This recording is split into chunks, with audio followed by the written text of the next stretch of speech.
할렐루야. 명문가라는 말이 있습니다. 사회적 신분이나 지위가 높고 훌륭해서 이름난 집안을 뜻합니다. 그렇기 때문에 누구나 다 명문가가 되기를 원하는 것입니다. 어느 분야의 명문가가 되든지 이들에게는 세계 명문가의 자녀 교육을 위한 나름대로의 십계명이 있습니다. 대통령 가문 케네디 가해는 식사 시간을 소홀히 하지 말라는 교육함으로 식사를 통한 가족 모임을 중요시했고, 스웨덴의 금융가와 기업가로 유명한 발렌베리 가에서는 존경받는 부자가 되려면 애국심부터 가르치라고 하므로 나라 사랑을 중요시 했습니다. 또 세계 최고의 부자이면서 절대 밖으로 드러나지 않는 금융업의 명문가 로스차일드 가에는 돈보다 인간관계가 더 소중한 것을 가르쳤습니다. 그뿐만이 아닙니다. 공자는 질문을 많이 하는 공부하는 그런 습관을 갖게 하므로 궁금한 것을 풀어감으로 창의력을 갖게 했고, 톨스토이는 평생 일기 쓰는 아이로 키우라고 말하므로 글쓰기의 중요성을 어려서부터 가르쳤습니다. 또 인도의 시인 타고르는 부모와 자녀가 함께 모험여행을 떠나라고 말하므로 여행의 중요성을 깨닫게 했습니다. 그뿐이 아닙니다. 퀴리가에서는 부모들이 나서서 봉사하는 품앗이 교실을 강조하므로 봉사하는 모습을 자식을 위해 본을 보여야 함을 중요시했고, 영국의 러셀가는 자신을 사로잡는 목표를 열정적으로 바치라고, 그 자신을 사로잡는 목표를 찾아 열정을 바치라고 강조했습니다. 이처럼 명문가에서는 나름대로 훌륭한 자녀를 양육하기 위한 지침이 있었습니다. 요즘 우리나라의 재벌들 가운데 자녀 교육에 실패해서 기업 전체가 망신을 당하고 어려움을 겪은 기업도 있고, 존경받아야 마땅함에도 불구하고 자녀 교육을 잘못시켜 존경받지 못하는 목사님들도 계십니다. 중요한 것은 무엇으로 명문가를 이룰 것인가라는 겁니다. 우리 신앙인들은 믿음의 명문가가 되어야 합니다. 옆에 분 쳐다보고 한번 복을 빌어요. 믿음의 명문가가 됐으면 좋겠습니다. 믿음의 명문가가 됐으면 좋겠습니다. 그렇게 될 수 있기를 주의 이름으로 복을 빕니다. 여러분, 믿음의 명문가가 되어야 하는데, 이렇게 될 때 하나님께는 영광이요, 우리의 삶의 행복을 이루는 비결이 되는 것이 옳습니다. 오늘은 어린이날입니다. 어린이 주일입니다. 언제부터인가 우리나라는 5월을 청소년의 달로 선포하고 5월 5일을 어린이날로 정했습니다. 어린이라는 단어는 아동문학가 방정환 선생이 처음 사용했습니다. 옛날에는 어린아이라고 했지만 어린이라고 한 것은 어린이도 어른처럼 존중해 주어야 한다는 의미에서 어린이로 불렀습니다. 어린아이는 권한이 없었습니다. 무조건 부모님의 명령에 복종해야만 했습니다. 과거 로마 시대에도 어린아이는 아버지의 권한 아래 있었습니다. 마음대로 때리고 노예처럼 시장에 팔기도 하고 가태난 자식을 버리기도 했습니다. 사도 바울이 에베소서를 쓸 때 사회적 배경이 그러했습니다. 그러나 오늘날은 다릅니다. 오늘날 어린이는 나라의 희망이요 보배라고 말합니다. 그런데 어른들의 이야기를 들어보면 요즘 어린이들은 어른들을 몰라봅니다. 말을 잘 듣지도 않고 말버릇이 너무 나빠서 욕을 보통으로 합니다. 물건을 아낄 줄도 모르고 컴퓨터 게임만 한다고 비난합니다. 그런데 아이들의 이야기를 들어보면 어른들은 공중 도덕도 지키지 않고 언행이 일치하지 않는 이기주의자라고 그렇게 또 말을 합니다. 이것은 우리나라가 어른과 어린이 사이의 소통에 엄청난 차이가 생겨났음을 말하고 있습니다. 한마디로 우리나라 교육이 엄청난 잘못을 반복하고 있다는 증거입니다. 저는 오늘 어린이 주일을 맞이하여 믿음의 명문가가 되려면 자녀 교육을 어떻게 해야 하는지를 살펴보며 은혜 받는 시간이 되기를 원합니다. 첫째로 자녀 교육에 있어서 가장 중요한 것은 오직 주의 교훈과 훈계로 양육하는 것입니다. 한번 따라합시다. 주의 교훈과 훈계로 양육하라. 여러분, 주의 교훈과 훈계는 말씀 속에 있습니다. 성경 말씀 속에 주님의 교훈이 있고 주님의 훈계가 담겨져 있습니다. 이 말은 자녀 교육은 말씀으로 해야 된다는 겁니다. 말씀대로 해야 된다는 겁니다. 말씀의 정신에 따라서 해야 된다는 겁니다. 에베소 6장 4절 말씀을 함께 읽어보겠습니다. 읽으십시다. 또 아비들아, 너희 자녀를 노엽게 하지 말고 오직 주의 교훈과 훈계로 양육하라고 했습니다. 오늘날 다윈의 진화론만 배워서 인간은 물질에서 시작해서 물질로 끝나는 물질 중심의 교육만 시키는 것이 문제입니다. 물질 최고의 교육을 심어주면서 그들에게 도덕적으로 살아라, 양심적으로 살아라 아무리 이야기해도 소용이 없습니다.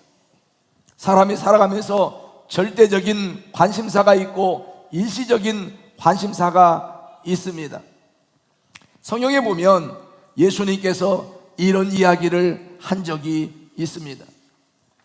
어떤 동네에 큰 부자가 있었는데 밤낮 좋은 옷을 입고 좋은 음식을 먹으며 쾌락을 즐기며 밤낮 자색 베옷을 입고 현재에만 관심을 가지고 늘 파티하며 즐겼다. 한마디로 말해서 먹고 마시고 즐기는 것이 삶의 목적인 것처럼, 존재의 목적인 것처럼 그저 모든 것을 다 먹고 마시고 즐기고 쾌락에 취해서 사는 삶을 살았다는 겁니다. 한마디로 현실주의적인 삶을 살았다는 겁니다. 그러나 그 사람의 대문에는 거지가 있었는데 그 사람의 이름은 나사로였습니다. 그 거지는 그 부잣집 상에서 떨어지는 부스러기로 배를 채우고자 했지만 그것도 여의치 않았습니다. 그런데 그는 관심사가 배불리 먹고 안정된 생활하는 것에 있지 않고 영원한 문제에 관심을 가지고 있었습니다. 세월이 지나 이 부자가 죽었습니다. 사람들은 굉장한 상여를 만들고 장례를 화려하게 치르면서 그의 부귀와 영화를 무덤까지 크게 자랑했지만 성경은 말하기를 그 부자가 무덤에 머물러 있었다라고 말하지 않았습니다. 그 부자는 음부에 내려가 불꽃 가운데서 시달리며 고통을 당했다고 말하고 있습니다. 거지 나사로도 죽었습니다. 그런데 성경은 말하기를 천사들이 와서 그를 받들어 아브람 품에, 즉 낙원으로 데리고 갔다고 말합니다. 사람이 죽으면 한 줌의 흙으로 된다고 생각하는 사람이 있는가 하면 우리 예수님은 이 세상 저 건너편에 참되고 영원한 삶이 시작되는 것을 말씀해 주고 계십니다. 이것이 부자와 나사로를 통한 교훈이고 이 부자와 나사로를 통해 주신 메시지입니다. 부자와 나사로의 예를 보면 부자가 음부에서 불꽃 가운데 고통당하고 있을 때 나사로는 아브라함의 품에 안겨 위로를 받고 있었습니다. 그때 부자가 소리쳤습니다. 아버지 아브라함이요, 나사로를 보내서 그 손가락 끝에 물 한 방울 찍어서 내 혀를 서늘하게 하소서. 이렇게 외쳤습니다. 아브라함이 말합니다. 너는 살았을 때 좋은 것을 받았고 나사로는 고통을 받았으니 이것을 기억하라. 이제 그는 여기서 위로를 받고 너는 괴로움을 받았느니라고 말했습니다. 너는 세상에서 좋은 거 다 누렸으니 그 좋은 거 누리면서도 너 자신만을 위해서 향락에 취해 먹고 마시고 즐기는 쾌락에 빠져 살았고, 그것으로 하나님께서 원하시는 선한 일이나 착한 일이나 베풀고 나누며 살리는 일에 그것을 쓰지 않고 너 자신만을 위해 살았으니 영원한 축복과는 상관이 없다는 말씀입니다. 뿐만 아니라 너와 우리 사이에는 큰 구렁텅이가 놓여 있어서 여기서 너희에게 건너가고자 내 갈 수도 없을 뿐만 아니라 거기서 우리에게 건너올 수도 없게 하였느니라고 누가복음 16장 26절이 기록하고 있습니다. 그러자 그는 말했습니다. 아버지 아브라함이요, 그러면 내 기도를 들어주소서. 이 세상에 내 형제 5이 남아있는데 나사로를 부활시켜서 세상에 다시 보내셔서 내 형제들을 경고하여 이 고통받는 곳에 오지 않게 말하여 달라고 그렇게 부탁을 합니다. 그때 아브라함이 말합니다. 이 세상에는 모세도 있고 선지자도 있는데 그들의 말을 듣고 회개하지 않는 사람은 죽은 나사로가 부활해서 가서 그들에게 복음을 전한다 할지라도 회개하지 않는다고 말했습니다. 여러분, 모세도 있고 선지자도 있다는 말은 모세를 통하여 전해준 말씀이 있다는 말이고 선지자를 통하여 전해준 말씀이 있다는 거예요. 모세를 통하여 전해준 말씀이 모세오경, 창세기, 출애굽기, 레위기, 민수기, 신명기입니다. 그리고 그 이후에 쭉 이어지는 선지자를 통하여 주신 그 모든 기록된 말씀들, 그 말씀을 전해줘도 믿지 않는 사람은 죽은 자가 살아가서 전한다 할지라도 믿지 않는다라고 말씀하고 있는 것입니다. 우리는 이 세상에서 바로 살아야 될 이유가 있습니다.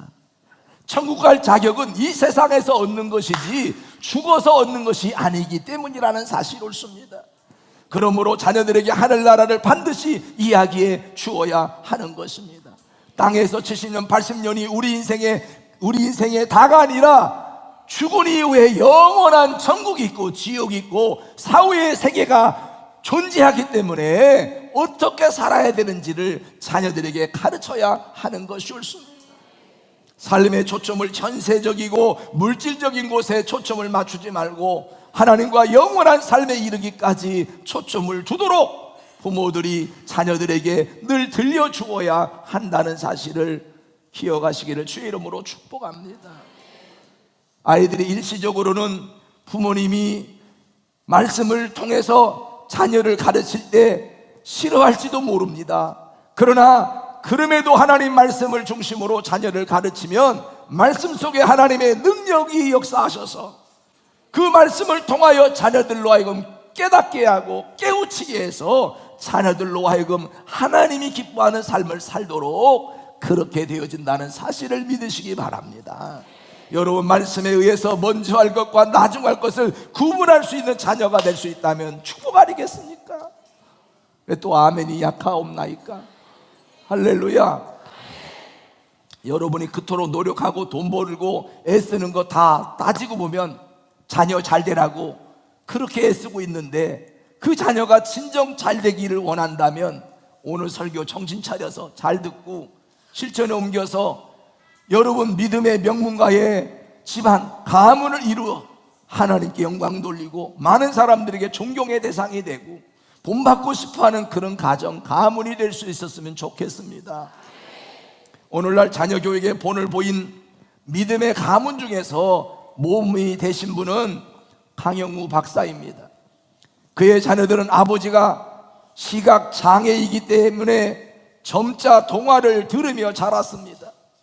어린 자녀들이 불평할 때도 있었답니다.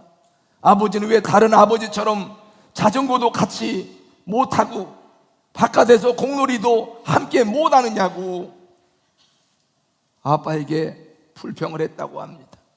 그럴 때마다 그는 늘 희망을 찾아 긍정적인 말을 했습니다. 아버지는 다른 아버지들이 못하는 동화책을 어둠 속에서도 읽어주지 않니? 내가 자라서 훌륭한 의사가 되어 아빠가 다시 보게 된다면 얼마나 좋겠니? 그날이 오면 정말 행복할 것 같다고 늘 긍정적인 말을 했습니다. 그리고 부모가 늘 기도하는 모습과 책을 읽는 모습을 보이니까 결국 큰아들은 미국에서 2008년에 현지 언론인이 뽑은 최고의 의사가 되었고, 차남은 3년 연속 미 의회 신문이 뽑은 최우수 보좌관이 되어 오바마 정권의 특별 보좌관으로 일했습니다. 한국계 아버지와 아들이 공화당과 민주당 정부에서 연속적으로 백악관 고위직에 오르는 영예를 얻게 되었습니다. 그가 65세가 되어 미국 백악관 국가 장애위원회 정책 차관보 자리에서 물러나는 날, 내 생에 가장 빛나는 날에는 강영우 박사의 생일날이 기자회견장이 될 정도로 화제가 되어 부러움을 사기도 했습니다. 그의 자녀들은 인터뷰에서 늘 하는 말이 아버지에 대한 존경심인데, 그들에게 가장 감동적인 것은 어둠 속에서 읽어준 동화였다라고 말합니다. 여러분, 사회적인 큰 업적이나 큰 무엇인가를 남기지 못한다 할지라도 여러분 자녀가 존경하는 부모님이 된다면, 일상적인 평범한 삶을 살고 있어도 자녀가 존경하는 부모가 된다면 그 부모는 성공한 부모이고, 사회적인 큰 업적을 남겨도 자식들이 존경할 수 없는 부모라면 그분은 성공한 부모라고 볼 수가 없는 것입니다. 여러분의 자녀가 존경한다고 말할 수 있는 그런 부모가 되셨으면 좋겠습니다. 아멘이 크게 나와야 될 순간인데 어째 그렇게 아멘을 현창케 없나이까? 할렐루야. 여러분, 과거는 자녀가 많아서 첫 번째가 잘못돼도 두 번째 자녀가 잘 되면 그래도 똔똔대요. 똔똔. 또 다른 자녀가 잘 되면 잘 되는 집안이 되는 거예요.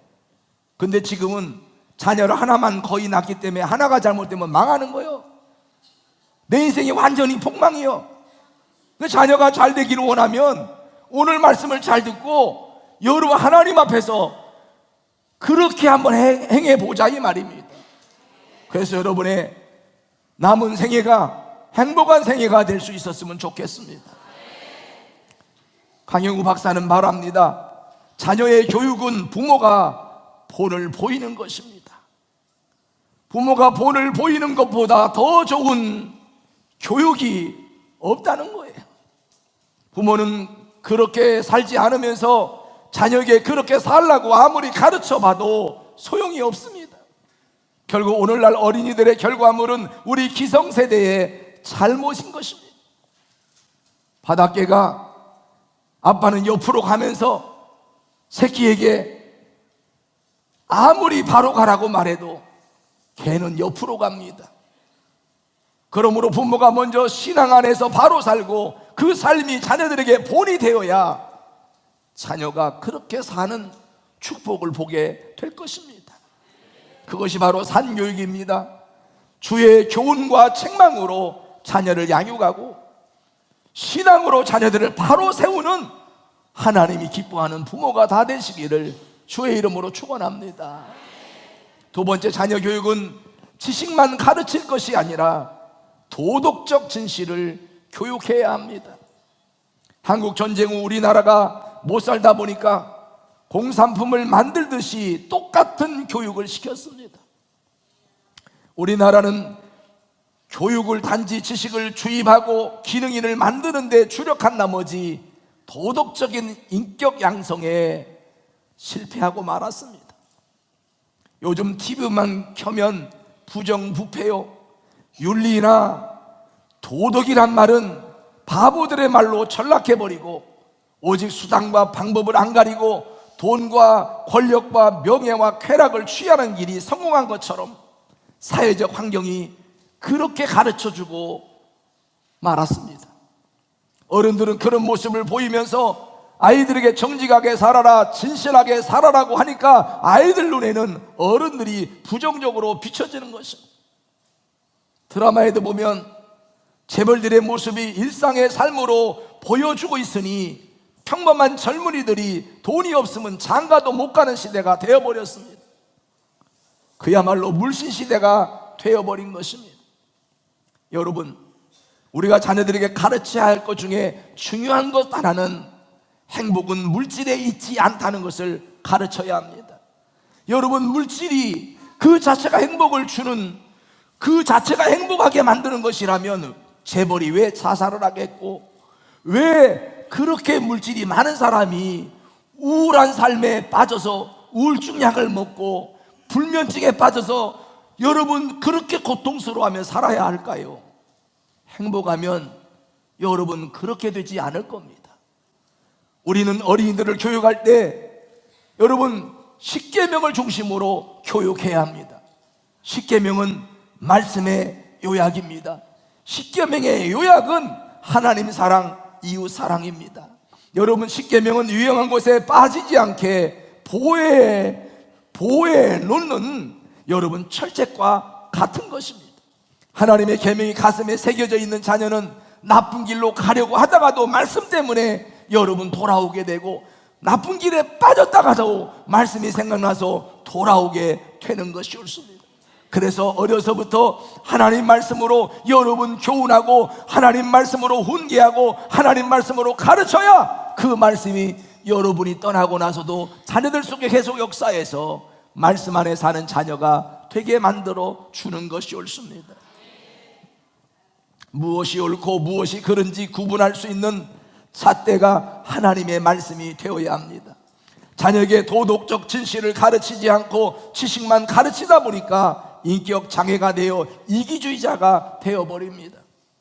부모는 굶어 죽어도 자기만 아는 이기주의가 되어 부모가 자식에게 생활비를 달라고 소송하는 사회가 된다면 되겠습니까?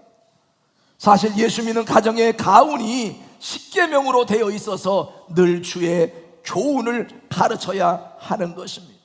그래서 자녀들은 삶의 기준이 말씀이어서 말씀이 이럴 때는 어떻게 살라 하시나, 이럴 때는 어떻게 행동하기를 원하시는가, 항상 하나님의 말씀을 여러분 관심 갖고 찾아보며 그 말씀대로 살아가려고 하는 자녀가 바로 여러분의 자녀가 됐으면 좋겠습니다. 그리고 여러분 자녀들을 감사할 줄 아는 자녀로 여러분 교육하고 양육하기를 주의 이름으로 축복합니다. 여러분, 그러려면 부모가 먼저 범사에 감사하는 삶을 살아야 하는 것입니다. 여러분, 부모가 감사할 이유가 생활 속에 늘 많이 있는 부모가 되어야 됩니다. 언뜻 보면 별로 감사할 것도 없는 것 같은데도 막 감사할 이유가 막 너무나 많은 분이 있어요. 그런 사람은 불평불만이 사라져요. 원망이 사라져요. 절망이 사라져요. 감사가 내 삶에 있을 때 여러분 행복 바이러스가 생겨지게 되는 거예요. 여러분 모두가 감사가 생활 속에 여러분 넘쳐나기를 주의 이름으로 축원합니다. 그래서 하나님 이래서 감사하고요, 이래서 감사하고요, 이래서 감사하고요, 막 감사할 이유가 많아지기를 주의 이름으로 축원합니다. 뿐만 아니라 여러분 우리 예정교회 다니게 된 것도 감사해요. 교회에 대해서 감사할 이유도 많이 있어야 돼요. 누가 한번 신방을 갔더니 예정교회를 다산에 보내주셔서 감사하다는 분도 있고, 예정교회 다니게 된 거 감사하다는 분이 있고, 막 감사하다고 하는 분들이 있어서 그래서 나는 또 감사하더라고요. 아닌가요? 이렇게 마음껏 찬양하고 마음껏 기도하고 말씀 들을 수 있는 교회, 신앙생활을 잘할 수 있는 교회, 자녀들 교육을 잘할 수 있는 교회가 다산에 있다고 하는 거, 이사 오기 전에 내가 앞으로 다닐 교회, 그 교회가 좋은 교회였으면 좋겠는데, 좋은 교회가 그 지역에 있었으면 좋겠는데, 그게 걱정이었는데 와보니까 예정교회가 있어서 너무 감사하다는 거야. 응? 이때 아멘을 안 하는 사람은 왜 안 하는지 모르겠는데,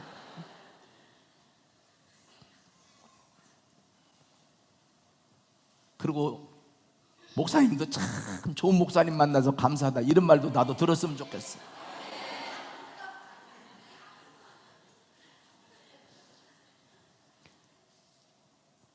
여러분 뿐만 아니라 여러분이 직장 생활하면서 일에서 수입을 얻어 생활할 때 사장님은 우리가 있어서 회사가 경영되는 줄 아세요? 라고만 생각하지 말고, 그 생각은 사장님이 해야 될 생각이라면 여러분들은 그래도 이 회사를 창업해서 이렇게 회사를 경영을 잘하는 직장에 내가 다니고 일할 수 있어서 회사를 잘 경영해 준 사장님, 나에게 일할 수 있는 환경을 주신 사장님 고맙습니다라고 여러분이 노력해서 수입을 얻어 살더라도 그것을 감사할 줄 아는 그런 여러분이 되셔야 된다 이 말입니다. 그래서 일할 수 있어서 감사하고, 일할 수 있는 직장 주셔서 감사하고, 일할 수 있는 건강 주셔서 감사하고, 일할 수 있는 환경이 되어서 감사하고, 그냥 감사할 일이 그냥 너무나 많아서 감사기도 하다 보면 그냥 기도 시간이 짧아, 너무 기도가 빨리 끝났네, 이렇게 기도 시간이 너무 부족하다고 느낄 만큼 감사 기도가 할 게 많은 분들이 되시면 여러분의 삶은 행복해질 수밖에 없어요. 건강할 수밖에 없다 이 말입니다. 뿐만 아니라 남편에게도 아내에게도 여보, 이래서 당신 때문에 고맙고 이래서 감사해요, 이렇게 말할 수 있는 아내가 돼야 돼요. 뭐 같은 거 만나서 고생 써 빠지게 한다, 그런 소리 하지 말고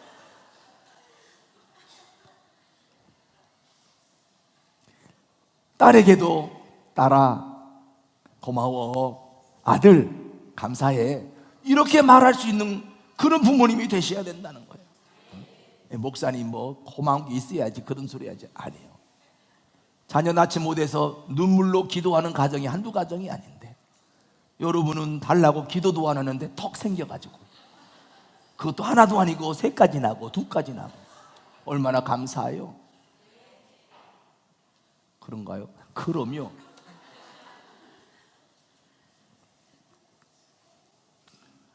여러분 늘 감사가 일상이 되는 여러분이 되신다면 자녀도 감사하는 자녀가 되어서 기쁨의 가정이 될 줄로 믿습니다.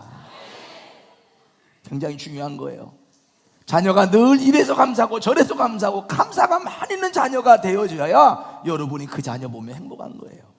그렇게 되려면 여러분이 늘 생활 속에서 감사가 표현되어져야 한다는 거예요. 어떤 엄마는 또 인사 좀 해라 하고 막 고개를 푹 막 눌러 인사하라고. 그러면서 본인은 인사를 안 해. 엄마가 인사를 잘하면 애도 인사해야 되는구나 하고 인사를 할 텐데 엄마 인사하고 너 인사 안 하냐? 얼른 인사해. 목사님 안녕하세요 인사해. 애를 막 눌러갖고 애가 목사님 보면 스트레스를 받는 거라.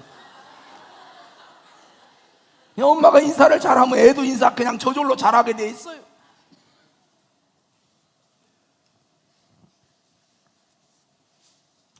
그리고 사랑도 가르쳐야 됩니다.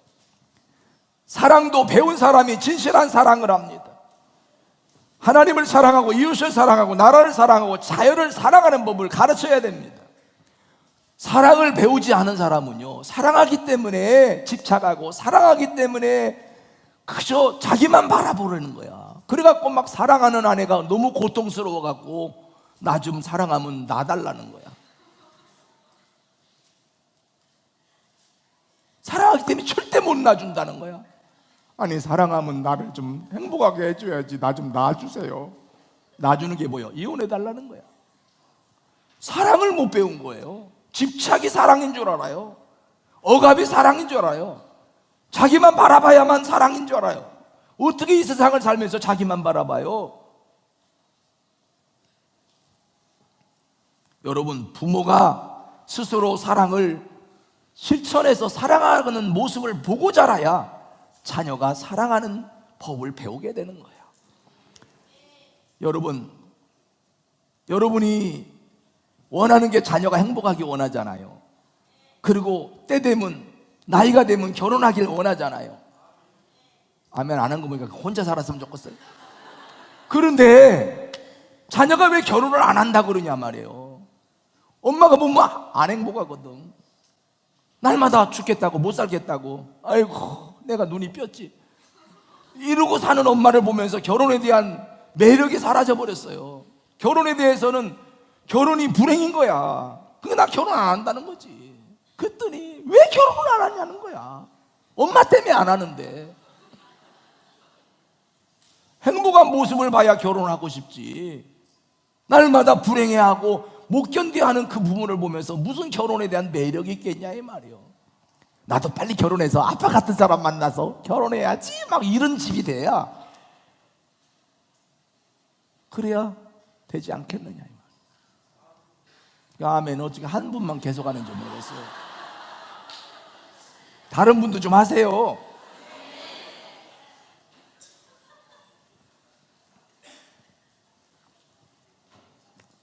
여러분, 삶이 풍성해지는 것은 사랑이 있어야 된다.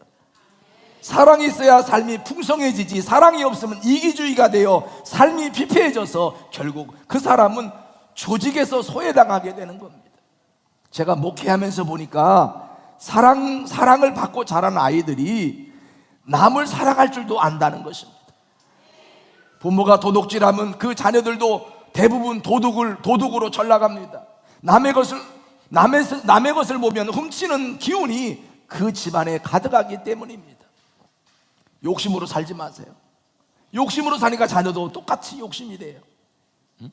사랑으로 살아야지. 여러분, 자식은 도덕적인 인물로 키워야지. 아무리 머리가 좋고 기능이 좋아도 도덕이 사라지면 기능만 남아서 재주 있는 짐승에 불과하게 되는 겁니다. 그것도 많이 배워놓으면 더 골치 아파요. 과거 소련의 체르노빌에서 원자로가 폭발해서 온 세계의 방사능에 휘몰아친 적이 있었습니다. 수십만 명이 방사능에 노출되어 10년 이내 암으로 죽을 수밖에 없는 위험을 당하였는데도 감추기에 급급하고 도덕적 책임을 지려고 하지 않았습니다. 일본도 그렇습니다.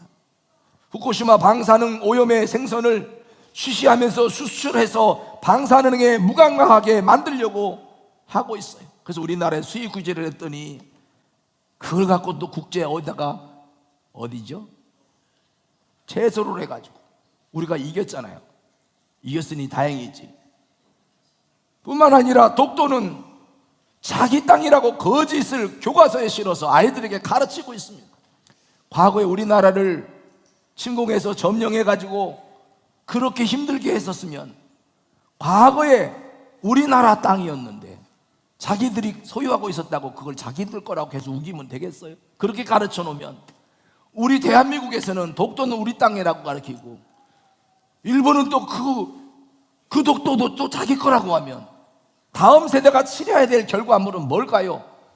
싸우는 거 아니겠어요?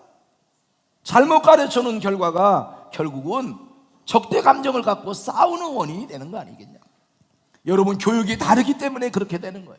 오늘날 기성세대와 젊은 세대가 소통이 되지 않고 부딪히는 것은 교육을 다르게 받았기 때문입니다. 알고 있는 것이 다르기 때문에 분쟁이 나는 것입니다. 그래서 여러분, 교육자들은 정말 진실한 교육을 해야지 이념적인 교육을 하면 안 되는 겁니다. 치우친 교육을 하면 안 되는 거예요. 정말 자녀들의 미래를 생각한다면, 이 나라를 생각한다면 가르치는 교육자들이 진실을 가르치는 교육자가 되어야 하는 겁니다. 하나님 말씀은 어제나 오늘이나 영원토록 동일하십니다. 변한 것이 없습니다. 그러므로 하나님 말씀과 사랑을 어린 자녀들에게 늘 가르쳐서 살기 좋은 세상에 될 수 있도록 여러분 그렇게 하시기를 주의 이름으로 축원합니다.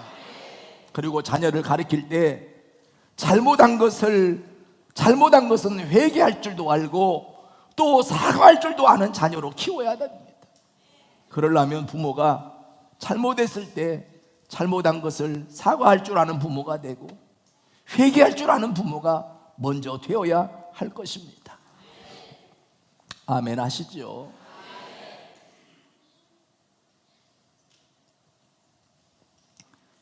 저는 아들, 딸 앞에서 아들 하나입니다.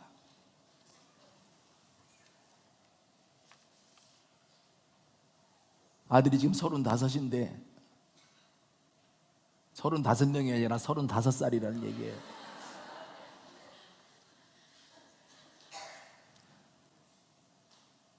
초등학교 시절에 하루는 저보고 그래요. 아빠, 왜 나는 형제가 없어요? 다른 애들은 형제들이 있어서 좋은데 왜 나는 형제가 없어요? 그렇게 말해서 제가 굉장히 당황했습니다. 깜짝 놀랐습니다. 하나만 낳기로 했거든요. 왜냐하면 전도사로 공부해서 목사 돼서 주의 일 하려고 그러면 공부하려면 새까맣게 남았는데 가난하고 어려운 가운데 공부하려면 그게 보통 일이 아니잖아요. 거기다가 아들을 낳을 때 아내가 너무 난산해서 너무 힘들었거든. 그냥 병원에 갈 형편이 됐으면 좋은데 형편이 안 돼갖고 집에서 낳으려고 하다가 안 돼갖고 조산소 갔거든요. 조산소는 칼댈 수 없는 곳이 조산소잖아요. 그러니까 진통하는데 애가 빨리 안 나오는 거예요. 33시간 만에 낳았어요. 33시간 만에. 양수 터지고 너무 고생 많이 했어요. 내가 너무 미안해요. 미련해가지고. 그 조산소에서 막 애를 꺼내려고 막 이거 있잖아요. 땡기는 거. 그래도 안 나와갖고 3번째까지 해보고 안 되면 이제 병원에 가야 되겠다고 했는데 3번째 나왔는데 길쭉해 갖고 나왔어요.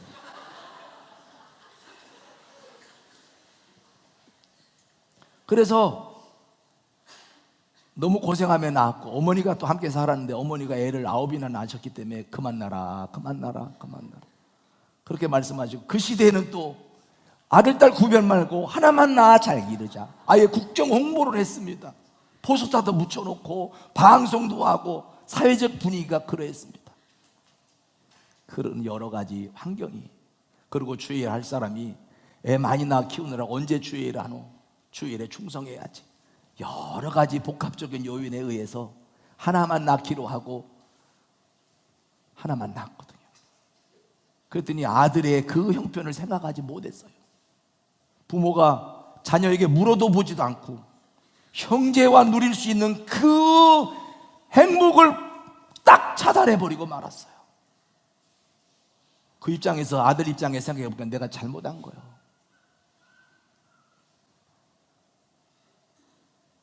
그렇게 말할 때 아들에게 시끄러, 알지도 못하면서 아빠 형편이 어려워서 그랬다니까, 이러면 계속 상처가 남을 거예요. 그래서 내가 그랬어요. 아들아, 너를 미처 생각을 못했구나. 네 입장을 생각하지 못했어. 네 말 들어보니까 아빠가 잘못했구나. 미안하다. 이런 환경이 있어서 이런 환경 때문에 그렇게 선택할 수밖에 없었다고 생각했는데 네 얘기 들어보니까 힘들어도 그러면 안 되는 거였는데 잘못했다. 아빠가 용서해 다오. 회개했습니다. 내가. 아들이 알았다 그러더라고. 근데 내가 용서를 받았어요. 내가. 그러고 난 다음에 이제는 왜 나는 혼자냐는 소리를 안 해요. 여러분, 미안할 때 미안하다고, 나는 미안한 일을 하려고 한 게 아니고 어쩔 수 없어 했다 할지라도 이유를 들어 변명하려 하지 말고, 미안한 걸 미안하다고 말할 줄 알고, 죄송한 걸 죄송하다고 말할 줄 알고, 잘못한 것을 회개할 줄 아는 그런 자가 되어야 자녀도 회개할 줄 아는 자녀, 그리고 사과할 줄 아는 자녀로 자라나게 되는 거 아닙니까? 엄마 입장에서는, 아빠 입장에서는 이럴 수밖에 없어서 그랬는데 네 입장에서 들어보니까 정말 잘못했구나. 미안해. 진심으로 미안하다. 요새는 뭐라 하냐면 하나인 게 다행이래요. 왜냐하면 하나니까 자기만 밀어주니까. 근데 여러분이 아셔야 될 게 있어요. 사과할 줄 아는 부모가 될 때 사과할 줄 아는 자녀가 되고, 감사하는 부모가 될 때 감사할 줄 아는 자녀가 되고, 사랑하며 사는 부모가 될 때 사랑하며 사는 자녀가 되는 거예요. 여러분이 효도받고 싶으면 효도하는 부모가 돼야 자녀도 효도하는 모습을 보고 자라야 효도하는 자녀가 되는 거예요. 오늘 사랑하는 성도 여러분, 여러분 가정의 자녀로 인하여 기뻐하고 감사할 일이 많아지기 원합니다. 그러기 위해서 부모가 삶의 은혜가 되고 모범이 되고, 자녀가요, 이러면 좋겠어요. 응? 나 엄마 같은 사람 만나서 결혼해야지, 나 아빠 같은 사람 만나서 결혼했으면 좋겠어요. 이런 가정이 됐으면 좋겠다. 나는 무슨 일이 있어도 엄마 같은 사람 안 만날 거야. 나는 때려 죽여도 아빠 같은 사람 안 만날 거야. 이러면 안 되는 거예요.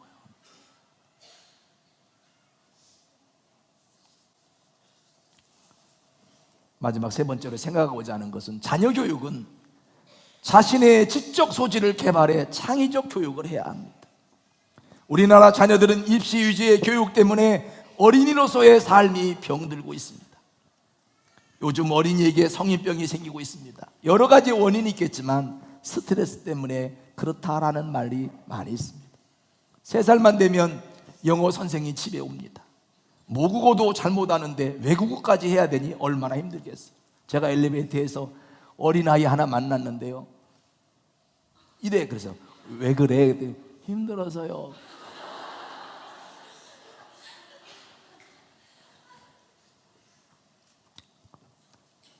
어린이들이 어른보다 더 학원 스케줄에 시달리고 있습니다. 사회가 경쟁 사회가 되다 보니 공부하라는 소리에 어린이들은 진저리를 칩니다. 부모의 욕심에 어린 생명이 피지도 못하고 시둬버리고 말까봐 걱정이 될 지경입니다. 그렇게 고생하면서 대학에 들어가서 진짜 공부해야 할 그 시기에는 그동안 억압되었던 것이 여러분 풀어져 버려서 딴짓을 하는 그런 학생들이 많습니다. 그러다 보니 요즘 지혜로운 사람들은 자기의 자녀를 그렇게 키우고 싶지 않아서 대안학교에 보내는 사람도 있습니다. 경쟁 사회에서 분리시켜서 자연과 친하게 만들고 자기 속에 가장 하고 싶은 것을 찾아서 하게 하는 사람도 있습니다. 행복은 자기가 가장 하고 싶은 것을 평생 하면서 사는 겁니다. 따라합시다. 행복은 자기가 하고 싶은 것을 평생 하면서 사는 것이다. 엄마가 자기 욕심으로 기계적으로 의사를 만들어 놓으니까 그 자녀는 매일 환자들하고만 상대하면서 불행해합니다. 그렇게 힘들게 벌은 돈을 엉뚱한 사람이 다 쓰고 당사자는 하고 싶지 않은 일을 평생 하면서 불행해하며 사는 경우도 있어요.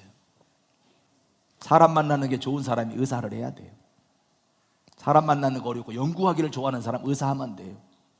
사람 만나면 즐거운 사람이 의사해야 의사하면서 행복하지. 그렇지 않으면 의사하면서 행복하지 않습니다. 의사 됐다고 여러분 행복한지 알아요? 아니에요. 행복이야 행복한 거예요. 그걸 누가 몰라요? 부모는 자녀의 달란트가 무엇인지를 빨리 파악하고 그 길을 갈 수 있도록 뒷바라지를 해야 합니다. 공부하는 머리는 전혀 타고나지 않았는데 자꾸만 공부하라고 하니까 자식이 스트레스를 받아서 힘들어합니다. 인생을 살면서 가장 행복한 사람은 자기 직업과 자기 취미가 딱 일치하는 사람입니다. 여러분의 직업과 취미가 딱 일치했으면 좋겠습니다. 그리고 중요한 것이 인내와 책임 있는 어린이로 키우는 것입니다. 요즘 아이들은 말만 떨어지면 부모들이 다 사주니까 인내심이 없습니다. 무엇이든지 인스턴트입니다. 금방 해결되지 않으면 못 참습니다. 컴퓨터도 빨리빨리 화면이 떠야지 안 그러면 욕부터 합니다. 기다리지 못합니다. 숙제도 참고서를 먼저 봅니다. 피자도 전화만 오면 가져옵니다. 돈만 주면 되는 것입니다. 얼마나 못 기다리느냐 하면 몇 분 이내로 배달되지 않으면 돈을 받지 않는다고 광고하는 회사가 있을 정도입니다. 돈 하는 이유가 돈으로 다 해결된다는 생각 때문입니다. 인내가 없으니까 조그만 일만 생겨도 여러분 자기 중심을 잃어버리고 반항하고 결국은 참지 못해서 자살해버리고 그렇습니다.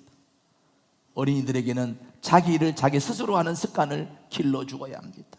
부모들이 너무 과보호해서 이불도 정리해주고 옷도 부모가 입혀주고 잠자리도 깔아주고 책가방도 정리해주고 시간표도 부모가 챙기고 친구 선택도 부모가 개입해서 키운다면 그 자녀는 부모의 로봇이 되어서 자기 스스로는 아무것도 해결할 수 없는 사람이 되는 겁니다. 얼마 전 TV에서 방영된 스카이 캐슬처럼 인류대학도 돈이어야만 하는 세상이 되고 그렇게 되면 내 자녀는 인간 로봇이 되는 것입니다. 제가 말씀드리고 싶은 것은 어린이는 부모의 부속물이 아니라는 겁니다. 어린이도 자기 세계가 있기 때문에 관심을 가지고 들어주고 동참해 주어야 하는 것이 옳습니다. 여러분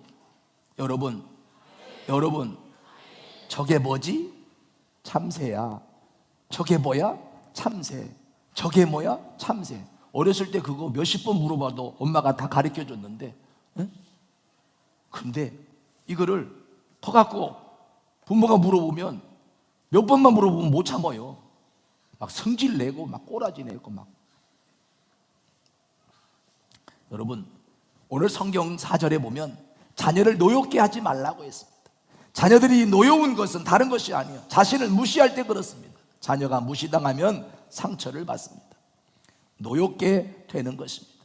그래서 속으로 조금만 크면 이 집을 나가야지 하고 집 나갈 생각을 하게 되고, 그것이 계속되다 보면 그 자녀는 노여움이 자라서 타인에게 분노를 폭발하는 폭력적인 아이가 되어 범죄로 나타나게 되는 것입니다. 사랑하는 성도 여러분, 어린아이도 자기의 세계가 있기 때문에 어른들이 짓밟아버리면 안 된다는 것을 기억하시기 바랍니다.